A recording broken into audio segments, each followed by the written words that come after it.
এরপর আমাদের যে আইটেম সেটা হচ্ছে চিকেন। আমরা চিকেন মাটন দুটোই নিয়েছি, বাট আমরা প্রথমে চিকেনটা খাই। এই হচ্ছে চিকেনের এক একটা পিস, এরকম 4 পিস চিকেন এনারা দিচ্ছেন। চিকেনটা নিয়ে নিই।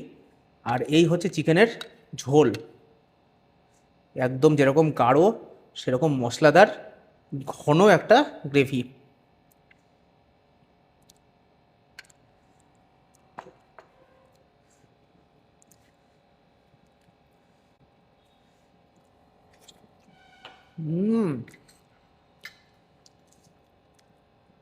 চিকেনটা কিন্তু বেশ মশলাদার একটা চিকেন, মানে চিকেনের ঝোলটা যে তৈরি হয়েছে সেটা কিন্তু বেশ মশলাদার, কিন্তু ঝালের পরিমাণটা তুলনামূলকভাবে অনেক কম।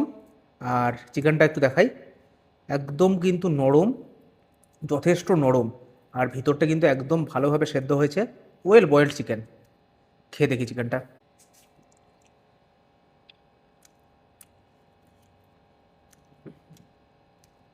চিকেনটা যথেষ্ট নরম, সেরকম সুস্বাদু, সেরকম চিকেনের ভিতর অবধি কিন্তু একদম মশলা ঢুকেছে।